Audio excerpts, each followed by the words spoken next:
सध्या गळती लागलेली आहे. पक्षात काही सिरियस विचार सुरू आहे की काही प्लॅन ऑफ ऍक्शन चेंज करावी किंवा काही कार्यपद्धती म्हणजे काय असतं, प्लॅन ऑफ ऍक्शन चेंज करावी असं आहे की म्हणजे यामध्ये काय आहे की गेले 50-55 वर्ष हा पक्ष एका दिशेने चाललेला आहे. पक्षामध्ये वारंवार बदल होत गेले. पक्षाच्या नेतृत्वात नेते बदलले गेले, नवीन नवीन माणसं आली.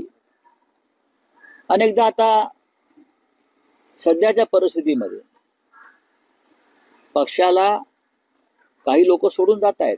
हे पदाधिकारी आहेत, एक लक्षात घ्या. हे पदाधिकारी काही ठिकाणी मोहापायी सोडून जात आहेत. नगरसेवक असतील, माजी आमदार आहेत.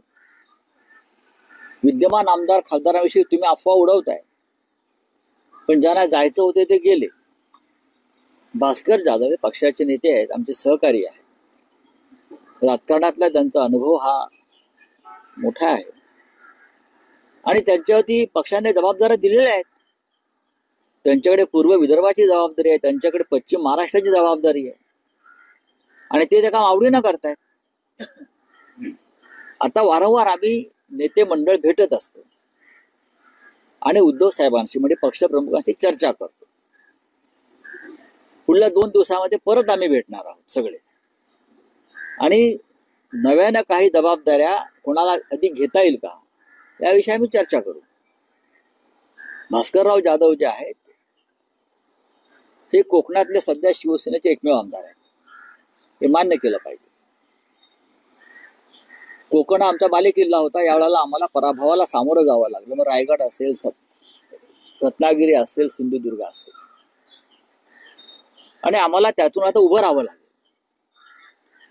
पैशाची प्रचंड ताकद आणि दहशत कसली, रस्त्यावरती येऊन लढण्याची हिंमत नाही. पोलिसांची ताकद, पोलीस आणि त्या माध्यमातून आमचे लोक एसीबीच्या चौकशी. आता वैभव नाईक राजन साळवींच्या विरुद्ध लावली एसीबीची चौकशी, त्याला ते सामोरे गेले. पण असं अचानक काय झालं, ते भाजपात जाणार होते अशा बातम्या आणि अचानक ते शिंदे गटात गेले. काय स्वाभिमान. बाळासाहेबांचे कडवट निष्ठावंत शिवसैनिक तुम्ही, असं तुम्ही म्हणता, आम्ही नाही म्हणत. वैभव नाईकांच्या मागे लावलाय ससेमिरा. हा सगळा आमच्या मागे चालूच आहे, अनेकांच्या मागे चालू आहे. पण आम्ही खचणारे लोक नाही आहोत ना. जय पराजय होत असतात. आम्ही शिवसेनेने सगळ्यात जास्त पराभव स्वीकारलेले आहेत, पण संघटना कायम आहे. तुम्हाला जसं वाटतंय की हा गेला तो गेला, जाऊ द्या. त्यांची इच्छा आहे, आम्ही प्रयत्न केले त्यांना थांबवण्याचे.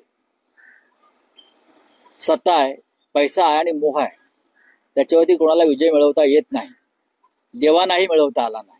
इथं माणसं आहेत. पण रावसाहेब, अलीकडे पक्षांच्या बैठकीत जे म्हटलं जातं, ज्यांना जायचंय त्यांनी खुशाल जावं, असं कोणी म्हणत नाही. या धोरणात बदल झाला असं कोणीही म्हटलेलं नाही. या तुमच्यापर्यंत आलेल्या बातम्या चुकीच्या आहेत.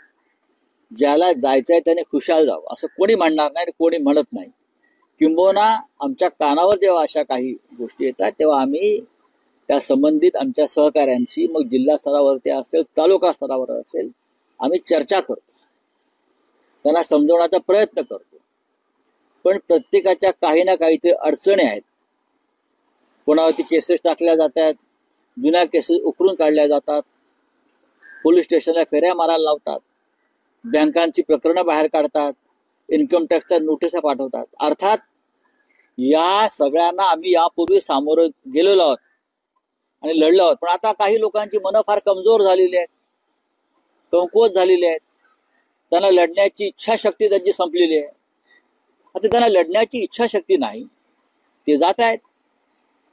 असे मुरदाड लोक आसपास ठेवण्यापेक्षा मग आता आम्ही काय करू शकतो. पण राऊत साहेब, तुमचे जे राजकीय प्रतिस्पर्धी आहेत, शिवसेना शिंदे गटातले नेते असं म्हणतात की 15 महिन्यात संपूर्ण पक्ष रिकामी होणार आहे, फक्त उद्धव ठाकरे आणि आदित्य ठाकरेच पक्षात राहणार. आणि संजय राऊत, अरविंद सावंत, अनिल देसाई,